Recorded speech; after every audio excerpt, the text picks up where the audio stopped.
The feud between the president-elect and the press is heating up. Donald Trump blasting the media for saying that he agrees with WikiLeaks founder Julian Assange. Trump tweeting, quote, "The dishonest media likes saying that I am in agreement with Julian Assange. Wrong. I simply state what he states. It is for the people to make up their own minds as the truth.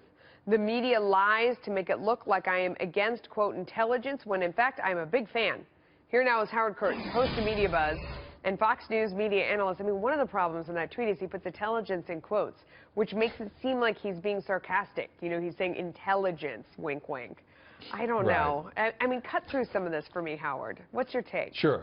Well, first of all, the president-elect has made a whole political career out of bashing the dishonest press, and he has every right to do that. I do think it is fair, as news stories have pointed out, to look at the unusual spectacle, shall we say, of the incoming president appearing to tweet and retweet favorably the comments of a guy, Julian Assange of WikiLeaks, who is on the run from sexual assault allegations and in the past has been criticized by many conservatives, including Trump, by the way, for endangering U.S. national security by disclosing classified information. Now, Trump didn't, endorse Assange, but he did sort of echo some of his arguments, saying that the Russians were not behind this. And, of course, he's been very skeptical toward the CIA. Let me bring that one up, okay, because he said Julian Assange said, quote, a 14-year-old could have hacked Podesta.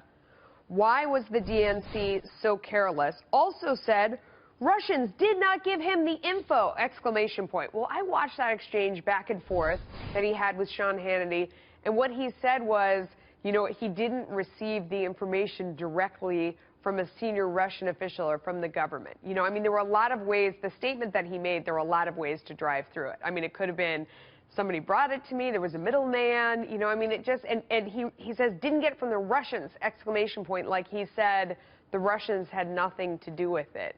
I mean, he's not really clean on that one. Of course there could have been a middleman. And look, Donald Trump is trying, he views this as an attempt by Democrats and liberals to use this whole question of Russian hacking, although everybody knows it didn't tip the election, it certainly was damaging to the Democrats, to undermine the legitimacy of his presidency. So if he finds people who agree with him, in this case, Julian Assange, he's going to seize on that. And he has this knack, as you know, for turning it back on the press. And either he doesn't like the coverage of the way this whole matter has been handled by the media, or the media are very convenient foil for him to score some points, or both. Yeah, absolutely. All right, so the president-elect has no plans to stop tweeting, though. We know that. Incoming White House Press Secretary Sean Spicer defending Donald Trump's use of Twitter. Take a listen. I think there's this misconception, or there's this implication that he's just randomly tweeting. I think that you think he's talking to people? No, of course he is. He gets briefed. We make suggestions, but he knows exactly where he wants to end up on a particular subject or outcome. Does that give you a little heartburn? I think one of the things that people, when people talk about Twitter and the president-elect, his use of it, he's going to keep doing it, right? Of course he's going to keep doing it. So, Howard, he's trying to paint this picture that it's well thought out, that they sit there and they talk about it and they know what subject he's going to tweet on, he's briefed, and then he kind of goes into a dark room and tweets. Like, it's clear that he's doing it on his own and they're not controlling it. They don't necessarily know what's going to happen, but they're trying to say it's not off the cuff.